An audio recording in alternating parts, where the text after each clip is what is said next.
and welcome to day 4 of I've Got Diarrhea. It's an interesting episode, which marks me running to the loo every 20 minutes in case I need an emergency poo.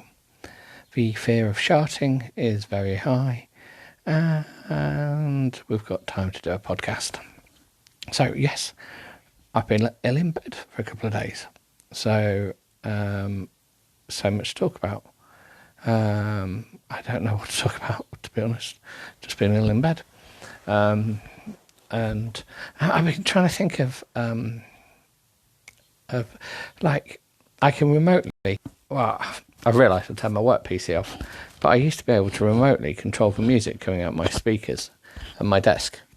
So I was tempted to put on, like, Ring of Fire, because that would be quite a comedy thing. And then I thought, no, maybe I could do Putting on the Ritz or I've Got the Shits, as you can sing along to. But no, I don't know. Anyway, so yeah, here we go. So I thought I'm well enough to do a podcast. So I thought I'd do a podcast whilst I sit in bed watching two pairs of magpies bonking on a roof across the road, which is maybe a bit too much information. So all people who've just started listening, you've probably already stopped listening. But if you are still listening, jump to about 6 minutes, and then the book reading bit. This is just the preamble waffle stuff. Talking about, I went to on Saturday, went to a kids' party with my child, obviously, not just on my own. Gate crashing a kids' party is really not. It's frowned upon these days, isn't it? You can't just roll up to a kids' party and go, "Well, where's the jelly and ice cream?" It's like gate crashing funerals. They're not really a popular thing to do anymore. But it was really interesting because there was a buffet for the adults, and Happy Meals for the children. I don't normally go to a kids' party where catering for the adults, so it's a little bit bizarre. Oh, here we go. Yawning started already. So yeah, so that's a bit bizarre. It was a whole adult buffet going on. Not a buffet of adults just being cooked or anything like that. No cannibalism. Nor was there any cannibalism of children. It was a very lovely party. There was it was set up more like a wedding, with lots of tables everywhere, cakes on the table, well, obviously on plates on the table, biscuits, usual kind of fanfare. They had a bounce castle, which was nice. And then we thought this seems to be quite frivolous, this party.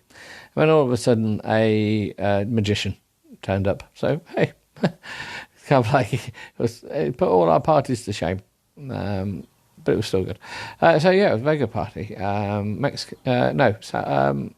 Jamaican food, so very spicy, but still enjoyable. But that did not give me the squits. Actually, squits started Sunday. And so this is actually day 3 of squits, not day 4. I lied. I'm a liar. I lied. I tell you, I lied. So day 4 will be tomorrow. Day 3 today. Yes. What was it? Sunday morning. What day was it yesterday? Monday. I have no idea. I'm off one of my tablets and I'm struggling to keep the other one in, so to speak. So everything's a bit weird. And then so my mind's scrambled. Not really enjoying life. Everything's falling out of everything's falling out of the bottom of the world, so to speak, quite literally. So yeah, so that's the squitty news.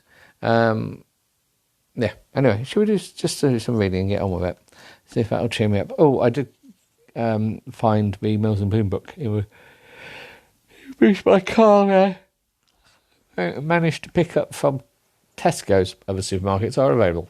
So I'm very tempted to start reading that. But we're doing so well on this really rubbish book. Where are we on it? Let's open it. Opening Kindle. other other books for reading, other reading things that are available. I don't know why I still got a copy of the August the 22nd, 2019 Gardener's World. You could have had 3 bulbs worth of £35. Anyway, right. Here we go. Where were we? We're on page 23, and there's 1 minute left. And his hand. Oh. Yes, okay. Right.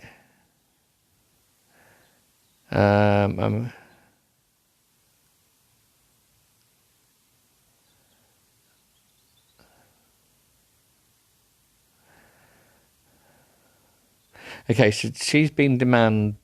Sorry, I went cold. I went quiet, didn't I? I do apologise. I'm trying to read. I can't. I'm zombified. I could just be quiet for a while. Maybe that's better. So I turn to Tristan. Thank you. See you later. Tristan smiles broadly. Good. Have a nice afternoon. I walk to Jameson's office and I can feel the heat of his stare on my behind. It's like, we're talking about, did we talk about Superman and his laser vision? Maybe that's also happening there. But I have realised something. Before I go any further, I need to open up the family link and find out where number 1 son is, because he will be coming home from school and I don't want him listening in to me talking comically. No, he's still at school. Very good. Right. Okay, so I wonder if he's got laser eyes just burning holes into her buttocks. Just play it cool. No flirting, no touching. Just play it cool.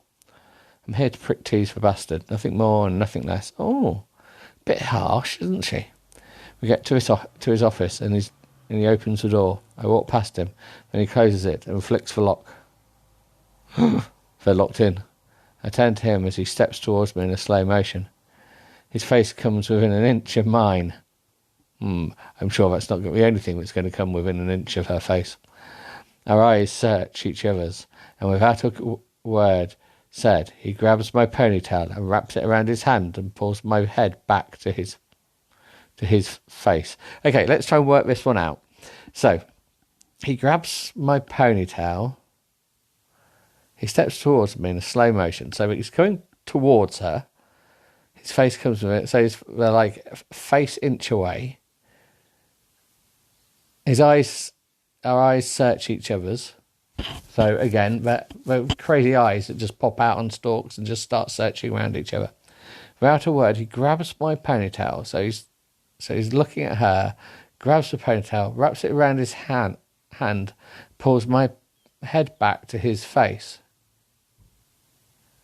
Well, surely he'd be pushing her head back to her head back to his face, because the ponytail presumably is on the back of her head, unless she's into the Misfits, I suppose. That great band, and she has one of those really long fringes, much like was it Jim Bob from. Yeah, Jim Bob from Carter, didn't he? He just had a fringe that was really long. Maybe it was like that, and then you could pull it forwards. See, whoever wrote this book did not think of the logistics. Don't fight with me, he breathes. So, should we do it with the proper voices? Don't fight with me, he breathes, then leans down and licks my lips. There you go, there's some licking. Don't be an arsehole, I whisper. He bends and runs his hand up my bare leg as he holds my hair in his hand. He runs his hand up my bare... He bends. So he's got his hand on... Obviously her hair's detachable because he's still holding her hair in his hand, but he's bent down and using his other... And runs his hand... Is it the hand that's still holding the hair? We need more details. His tongue... screensaver. His tongue licks up the length of my neck, which is stretched out for him as his hand grabs my behind. How many hands has this guy got? Because one's running up and down her leg, one's holding her hair, and the other one's now grabbing her behind. And his tongue is licking the length of her neck in one big... Is that like... He's got a really long tongue and it's just licking the whole length in one go? Or is he like licking up and down, up and down, up and down? Who knows? Tell me he's gone, he whispers in my ear as he kisses it softly. Ah. This is not how the plan went in my head. I'm supposed to be rejecting him right now. Abort mission. He's gone, I believe. I breathe. Who's gone? Who's gone? Who are we talking about? His lips take mine, and his tongue slides effortlessly through my mouth. As my senses awaken, slides effortlessly through my mouth. Just like from one side to the other. So he's licked up her neck, across her mouth, down the other side of her neck. Maybe that's how it works. His lips take mine. Take them where? Are they detachable? And his tongue slides up the air. His hand grinds me on. His hand grinds me onto his... onto his waiting... as our kisses turn frantic. Just like manic. He pushes me up against the wall and tears my skirt up. Well, that's not good, because how is she going to... If she's got a ripped skirt, that's not good. And slips his thick fingers. Yes. Well, they go where... Captain Birdseye, isn't he? I'm sure we covered this last week. His dark eyes hold mine. Again, what is it with the eye holding? Have we got little hands? Have the eyes got little hands? Do we just hug? Tonight, we do rude things. Right. Oh, chapter 7. Right. Here we go. Chapter 7. We made it to chapter 7. There's 18 minutes left in chapter. Oh, what speed? What speed do people read? If you're a slow reader, that's not 18 minutes. Oh, we're 23% through the book. 23% through the book. Oh, just our Magpie news. They've stopped. They've just swapped partners. Jameson, I whispered, will you behave? I pulled down my skirt down over my hips. Oh, right. Are we saying she's pulling it down from the top? Or are we suggesting that it was hitched high and now it needs to be pulled down? He smiles into my neck. He smiles into my neck and pulls me closer. Really? His lips brush against mine as he takes my face in his hands. Right, okay. So, he smiles into my neck, which is just a bit weird. Smiling into people's necks. How do you know they're smiling? He pulls me closer. Okay? His lips brush against mine as he takes my face in his hands. Now, first of all, he's smiling into my neck, so how does his lips brush against hers? And also, he takes my face in his hands. So is that like, you know, when you, like, in rugby, you palm someone where you put your whole hand in their face. So, like, your palm is on their lips and your fingers are almost on their eyes. I would say that's kind of how he's taken her face. The kiss is slow, long, and deliberate. Well, most kisses are normally deliberate, I think. I don't think anyone accidentally kisses. And it's very difficult to, I accidentally kissed that person. And I find my feet floating in the air. Oh, levitation. Oh, we've discovered how to do levitation. Dinner, he breathes. No, he says. He doesn't breathe dinner. Weird. I smile against him as he holds my face. There's no mistaking that kiss. It's tempting, sensual, and promise of sexual satisfaction. Oh, whatever. None of it makes sense. I smile against him as he holds my face. So she's smiling against his palm of his hand. What that? None of it physically makes sense. What time will I pick you up? That depends on what. Maybe you think you can tell me what to wear and what to do. He smiles softly and I feel my heart skip a beat. Skip a beat. Oh, who did that? Skip a beat. Who did that? That was Rizzle Kicks, wasn't it? Oh, there we go. That is so not what I should be admitting to liking, I suppose. But that was Rizzle Kicks with the guy that Ollie Murs, wasn't it? I think. Skip a beat. Anyway, yeah. Go on, listen to it. You may as well. I do apologise for just saying that song, but it is quite a good song. Mama's Got the Hump as well. It's also a good song by them. What time will I pick you up? Depends. He smiles softly and I feel my heart skip a beat. He hasn't smiled at me like that since the first night we met. Forgive me, he whispers as he leans in and kisses me again. I simply wanted you to wear my favourite outfit so I could admire you in it. His lips drop to my neck as if he's unable to stop himself. I didn't mean to offend. Oh, whatever. Seriously, but it's like they're made like a Picasso painting during his during his abstract stage. Stage? Yeah, maybe it is a stage. Do you have to be so abrasive with me? I whisper, as his teeth skimmed my jawline. What is he now just nibbling the warts off her face? Abrasive is who I am. Oh, yeah, whatevs. The man I met was funny and carefree. He smiles down at me as he brushes the hair back from my forehead. Our meeting was a luxury that I've never been afforded. How so? I had the gift of anonymity. I had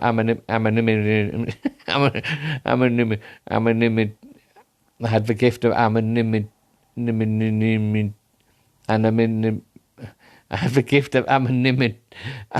Oh, for fuck's sake.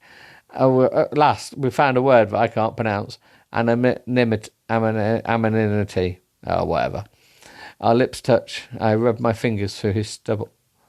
Well, he's got stubble, so how can you put your fingers through his stubble? You rub your fingers on the stubble, but you can't rub your fingers through it because it's stubble, therefore it isn't long enough. And if you've got really tiny little thin fingers, really little fingers, really teeny weeny fingers. Why are you so different here? I whisper. He pulls out of my grip and walks over to his desk. I am who I have to be, Emily. Funny and carefree, can't successfully run an empire. Oh, he's such a hero. I stare at him as I think for a moment. Okay, then. I guess I'll have to decline dinner. Why is that? Because I want to spend the night with Jim. Well, Jim. Hey, Jim, at work. Aye. His eyes hold mine. Jameson Miles, the CEO, doesn't interest me. I couldn't care less about your money or your power. He stares at me for extended time as if processing my words. I walk over and kiss him softly. Tell Jim to pick me up at 7, I whisper, as I run my tongue through his lips, just like razor blades. I whisper, run my tongue through his lips. Fuck's sake. Literally, we're just going to cut those lips apart and just run your tongue through them. Oh, I'm aching for him. I think we're killing him, to be honest.